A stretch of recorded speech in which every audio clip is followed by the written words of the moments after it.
Assalamualaikum warahmatullahi wabarakatuh. Selamat pagi, Pak Emil. Di sini saya akan mempresentasikan hasil dari UAS saya, UAS interaksi manusia saya. Nomor 1, pertanyaannya, explain what skill are involved in human-computer interaction. Jawabannya pertama 1, aksesibilitas. Memahami dan mengimplementasikan prinsip desain untuk memastikan teknologi dapat diakses oleh pengguna dengan disabilitas. Mematuhi standar dan panduan aksesibilitas. Yang kedua, keterampilan pemrograman dan teknis.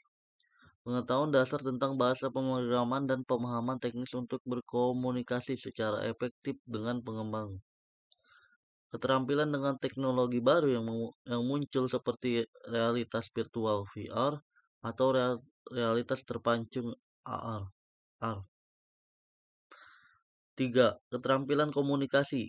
Kemampuan untuk menyampaikan ide dan prinsip desain dengan jelas kepada berbagai pemangku kepentingan. Kolaborasi dengan tim lintas disiplin termasuk pengembang pemasar dan manajer proyek. Yang keempat, kesadaran etika dan privasi. Memahami pertimbangan etika terkait dengan data pengguna, privasi dan dampak teknologi pada individu dan masyarakat. Yang terakhir, 5. Pembelajaran berkelanjutan. Tetap update tentang tren industri, teknologi baru, dan metodologi desain yang berkembang. Kesediaan untuk beradaptasi dan belajar keterampilan baru untuk mengikuti perkembangan teknologi dan harapan pengguna yang berkembang. Nomor 2. Explain the main concerns of human-computer interaction. Jawabannya, keprihatinan utama dalam interaksi manusia dan komputer (IMK) melibatkan aspek-aspek seperti kegunaan, aksesibilitas, responsivitas, dan desain antarmuka. Keprihatinan ini mencakup pengalaman pengguna yang efektif dan memuaskan. Persingkatnya adalah kegunaan. Kesederhanaan adalah kesederhanaan dan efisien dalam penggunaan sistem atau antarmuka. Aksesibilitas adalah memastikan bahwa sistem dapat diakses oleh berbagai pengguna, termasuk mereka dengan kebutuhan khusus. Responsivitas adalah kehandalan dan kecepatan sistem dalam respon input pengguna. Desain antarmuka adalah tampilan visual dan navigasi yang menarik dan intuitif bagi pengguna. Nomor 3. Why human computer interaction is important in software design. Jawaban, interaksi manusia dengan komputer IMK penting dalam desain perangkat lunak karena secara langsung mempengaruhi pengalaman pengguna. Desain perangkat lunak yang baik memastikan pengguna dapat berinteraksi dengan sistem secara efisien, mudah dimengerti, dan memuaskan. Fokus pada IMK membantu menciptakan antarmuka yang ramah pengguna, meningkatkan produktivitas, dan mengurangi kesalahan pengguna. Selanjutnya, soal nomor 4. Explain what involved analyzing product context of use. Jawabannya, analisis konteks penggunaan produk melibatkan pemahaman mendalam tentang situasi, lingkungan, dan kondisi di mana pengguna akan menggunakan produk tersebut. Ini mencakup identifikasi karakteristik pengguna, tugas yang dilakukan, serta fokus lingkungan yang dapat mempengaruhi pengalaman pengguna. Hasil analisis konteks membantu perancang memahami kebutuhan dan tujuan pengguna, membimbing pengembang antarmuka yang lebih sesuai dengan konteks pengguna yang sebenarnya. Lanjutnya soal nomor 5. Which people, activity, context, teknologi, karakteristik are analyzing the user needs? Jawaban, analisis kebutuhan pengguna melibatkan pemahaman terhadap karakteristik orang, aktivitas, dan konteks penggunaan.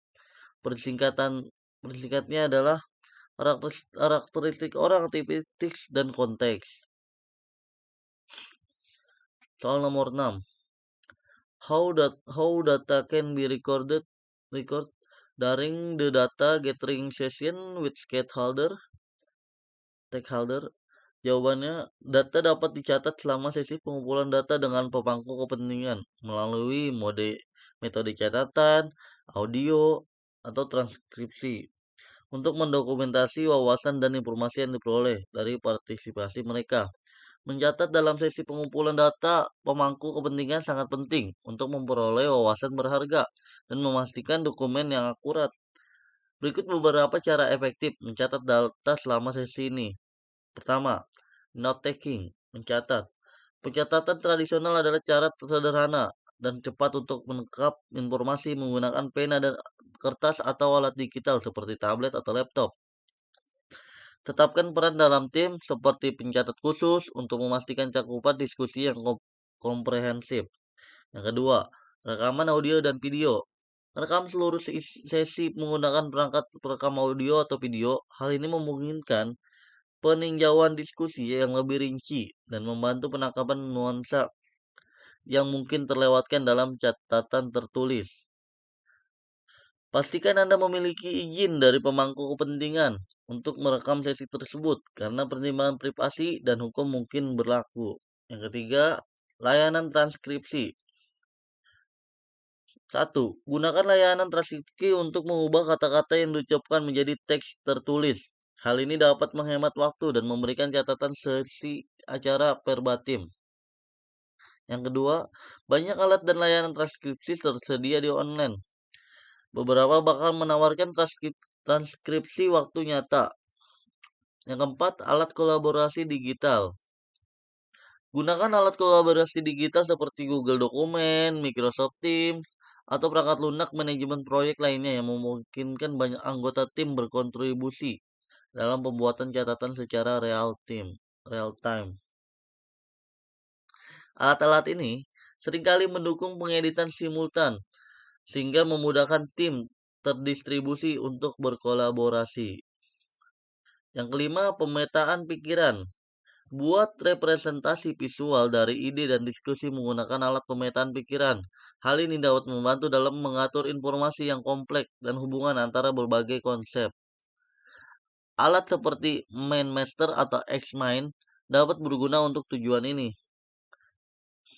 Yang keenam, survei dan kuesioner. Bagikan survei atau kuesioner sebelum atau sesudah sesi untuk mengumpulkan umpan balik terstruktur dari para pemangku kepentingan. Alat seperti Google Formulir atau SuperMonkey dapat digunakan untuk membuat dan mendistribusi survei. Yang ketujuh, papan tulis dan alat bantu visual. Manfaatkan papan tulis atau flipchart untuk mewakili ID dan konsep secara visual. Ambil gambar alat bantu visual ini untuk disertakan dalam dokumentasi. Menggambarkan diagram atau bagan dapat membantu menyederhanakan yang kompleks. 8.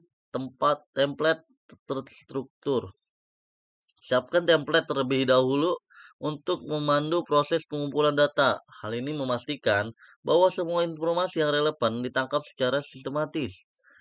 Template dapat mencakup bagian untuk tujuan, tantangan, solusi, dan item tindakan. Yang ke-8, transkripsi dan peringkasan berbasis AI. Jelajahi alat berbasis AI dapat mentranskripsikan kata-kata yang diucapkan menjadi teks dan bahkan merangkum poin-poin penting secara otomatis.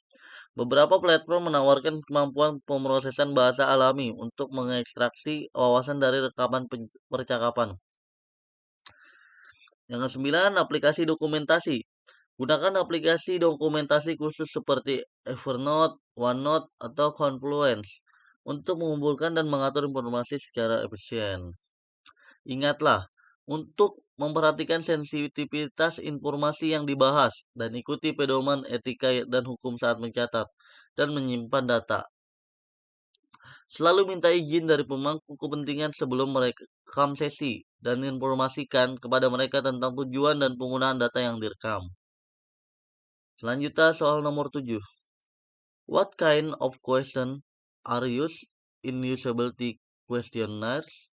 Jawaban, pertanyaan dalam kuesioner kan mencakup berbagai aspek untuk mengevaluasi pengalaman pengguna. Contoh pertanyaan melibatkan kejelasan antarmuka, efisien tugas, dan kepuasan pengguna seperti 1.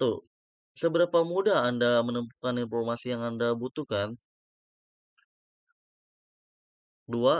Sejauh mana antar muka mudah dipahami? Ketiga, berapa banyak waktu yang Anda perlukan untuk menyelesaikan tugas ini? Keempat, seberapa memuaskan pengalaman pengguna Anda secara keseluruhan? Dan terakhir, apakah Anda menemui kesulitan tertentu dalam menggunakan fitur tertentu? Pertanyaan semacam itu membantu mengukur berbagai dimensi kegunaan dan kepuasan pengguna terhadap suatu produk atau sistem. Kuesioner kegunaan dirancang untuk mengumpulkan umpan balik dari pengguna tentang pengalaman mereka dengan suatu produk, sistem, atau situs web. Pertanyaan-pertanyaan dalam kuesioner kegunaan bertujuan untuk menilai berbagai aspek kegunaan, kepuasan pengguna, dan pengalaman pengguna secara keseluruhan. Berikut adalah beberapa jenis pertanyaan umum yang digunakan dalam kuesioner kegunaan. Pertanyaan skala kegunaan sistem (SQS). SQS adalah kuesioner yang banyak digunakan yang mencakup pernyataan tentang kegunaan sistem. Pengguna menilai persetujuan mereka dalam skala dari sangat tidak setuju hingga sangat setuju. Contoh, saya rasa saya ingin sering menggunakan sistem ini. Nah, kedua, pertanyaan skala Likert. Pengguna diminta untuk menilai persetujuan atau kepuasan mereka dalam skala tertentu. Skala umum mencakup 5 atau 7 poin. Contoh, seberapa puaskah Anda dengan kegunaan sistem secara keseluruhan? 1. Sangat tidak puas, hingga 5 sangat puas. Yang ketiga, pertanyaan penyelesaian tugas. Evaluasi seberapa baik pengguna mampu menyelesaikan tugas tertentu. Contoh, seberapa mudah bagi Anda untuk menyelesaikan tugas? Lanjutnya, pertanyaan keempat. Nah, pertanyaan navigasi dan tata letak. Menilai kejelasan efektivitas navigasi dan tata letak. Contoh, apakah menurut Anda menu navigasi mudah dipahami dan digunakan? Selanjutnya, pertanyaan kelima, pertanyaan penanganan kesalahan. Jelajahi seberapa baik kita menangani kesalahan dan berapa mudah pengguna dapat memulihkannya. Contoh, jika Anda mengalami kesalahan, apakah pesan kesalahan tersebut memandu Anda menemukan solusi? Selanjutnya, pertanyaan 6. Pertanyaan efisiensi. Ukur seberapa cepat pengguna dapat menyelesaikan tugas. Contoh, apakah Anda merasa mampu menyelesaikan tugas secara efisien menggunakan sistem? Selanjutnya, pertanyaan 7. Pertanyaan kemampuan belajar. Menilai seberapa mudah pengguna dapat belajar menggunakan sistem. Contoh, pertanyaan. Seberapa mudah bagi Anda mempelajari cara menggunakan sistem? Selanjutnya, pertanyaan 8. Pertanyaan estetika dan desain. Kumpulkan umpan balik mengenai daya tarik visual dan desain antarmuka. Contoh, seberapa menarik visual desain sistem secara keseluruhan menurut Anda? Selanjutnya, pertanyaan 9. Pertanyaan kejelasan dan keterbacaan konten. Evaluasi seberapa baik pengguna dapat memahami konten dan teks dalam sistem. Contoh, seberapa jelas dan mudah dibaca teks di layar. Selanjutnya, pertanyaan 9. Pertanyaan kepuasan keseluruhan. Memberikan pengguna kesempatan untuk mengekspresikan kepuasan mereka secara keseluruhan terhadap produk atau sistem. Contoh, seberapa puaskah Anda dengan keseluruhan pengalaman Anda menggunakan sistem ini? Pertanyaan 10. Pertanyaan rekomendasi. Menilai apakah pengguna akan merekomendasikan sistem tersebut kepada orang lain. Contoh, seberapa besar kemungkinan Anda merekomendasikan sistem ini kepada teman atau kolega? Pertanyaan terakhir, pertanyaan 11. Izinkan pengguna untuk memberikan umpan balik kualitatif atau menguraikan pengalaman mereka. Contoh, apakah ada hal spesifik yang Anda suka atau tidak suka tentang sistem ini? Nah, berikut tadi adalah contoh-contoh pertanyaan. Saat menyusun kuesioner kegunaan, penting untuk menjaga keseimbangan antara pertanyaan kuantitatif dan kualitatif.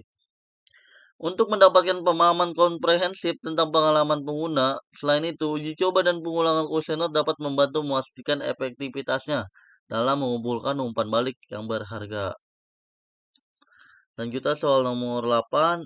Explain how task analysis is performed. Jawaban, analis tugas dilakukan dengan memecah tugas kompleks menjadi langkah-langkah atau subtugas yang lebih kecil. Langkah-langkah umumnya melibatkan: satu, pertama, tentukan tugas. Jelaskan dengan jelas tugas yang ingin dianalisi. Yang kedua, identifikasi pengguna. Tentukan siapa pengguna yang akan melakukan tugas. Yang ketiga, pengumpulan data. Kumpulkan informasi tentang tugas melalui observasi, wawancara, dan dokumentasi. Yang keempat, pemecahan tugas. Pecah tugas menjadi langkah-langkah atau subtugas yang lebih kecil. Yang kelima, buat diagram alur tugas. Representasikan langkah-langkah dalam diagram alur tugas.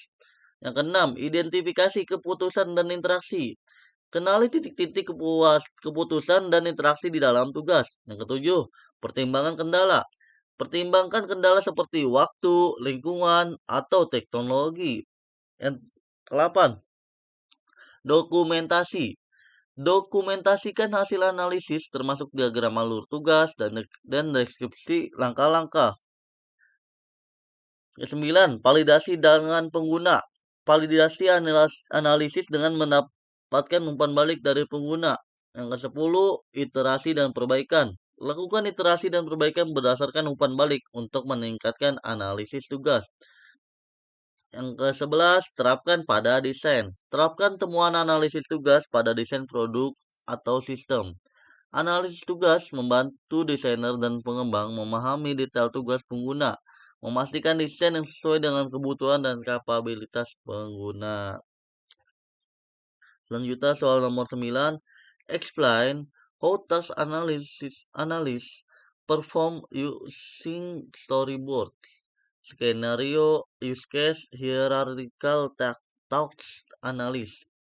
Jawaban, analisis tugas menggunakan storyboard melibatkan representasi visual dari langkah-langkah atau skenario tugas pengguna dalam bentuk atau ilustrasi, seringkali disusun dalam urutan waktu. Berikut adalah langkah-langkah umum dalam menggunakan storyboard untuk menganalisis tugas. 1. Identifikasi tugas atau skenario. Pilih tugas atau skenario spesifik yang akan dianalisis. 2. Pecah tugas menjadi langkah-langkah. Pisahkan tugas atau skenario menjadi langkah-langkah atau tahapan yang dapat direpresentasikan secara visual. Ketiga, buat ilustrasi atau gambar. Buat ilustrasi atau gambar untuk setiap langkah dalam tugas atau skenario. Gunakan storyboard untuk menampilkan urutan kejadian. Yang keempat, tambahkan keterangan atau deskripsi. Sertakan keterangan atau deskripsi singkat untuk setiap ilustrasi, menjelaskan aktivitas atau keputusan yang terjadi pada langkah tersebut. Keenam, buat hierarki atau urutan temporal. Atur ilustrasi dalam urutan temporal atau hierarki yang memperlihatkan alur waktu atau logika tugas. Yang ketujuh, analisis kasus penggunaan. Jika relevan, kaitkan storyboard dengan analisis kasus penggunaan untuk memahami konteks lebih lanjut. Yang ke-8, validasi dengan pengguna. Gunakan storyboard untuk mendiskusikan dan validasi dengan pengguna, mendapatkan umpan balik tentang representasi visual dari tugas atau skenario. Yang ke-9, refine dan iterasi. Berdasarkan umpan balik, lakukan penyempurnaan pada storyboard atau iterasi sesuai kebutuhan. Yang ke-10, terapkan pada desain. Terapkan temuan dari analisis tugas dengan menggunakan storyboard pada desain produk atau sistem. Storyboard membantu memvisualisasikan tugas pengguna secara kronologis dan dapat digunakan sebagai alat komunikasi yang kuat di antara anggota tim desain, pengembang, dan pemangku kepentingan. Ini juga memudahkan identifikasi potensi masalah atau perbaikan yang dapat dilakukan dalam desain atau pengalaman pengguna. Selanjutnya soal nomor 10. Analysis heuristic evaluation. The aim in which project phase can be applied. Who is involved? What is prepared for the evaluation? What outcomes are obtained? Jawaban, analisis evaluasi heuristik tujuannya menilai kegunaan dan pengalaman penggunaan pengguna produk atau sistem berdasarkan kumpulan prinsip desain heuristik. Fase proyek yang dapat diterapkan. dapat diterapkan pada berbagai fase proyek, mulai dari tahap perencanaan hingga implementasi dan seterusnya. Evaluasi heuristik idealnya dilakukan sepanjang siklus pengembangan perangkat lunak. Siapa yang terlibat? Tim desain, pengembang, dan penilai independen atau pakar UI (User Experience) dapat terlibat dalam evaluasi heuristik. Persiapan untuk evaluasi: 1. Mempersiapkan daftar prinsip desain heuristik yang akan digunakan. Kedua, menyiapkan prototip atau produk yang akan dievaluasi. Ketiga, mengidentifikasi skenario atau tugas pengguna untuk diuji. Yang keempat, menetapkan kriteria penilaian dan metrik evaluasi. Hasil yang diperoleh, hasil yang diperoleh 1. Identifikasi masalah desain dan ketidaksesuaian prinsip desain heuristik. Kedua, prioritas perbaikan berdasarkan tingkat keparahan masalah. Ketiga, rekomendasi untuk perubahan desain atau perbaikan. Yang keempat, peningkatan kegunaan dan pengalaman penggunaan produk. Sekian penjelasan dari jawaban UAS interaksi manusia saya. Kurang lebihnya mohon maaf. Wassalamualaikum warahmatullahi wabarakatuh.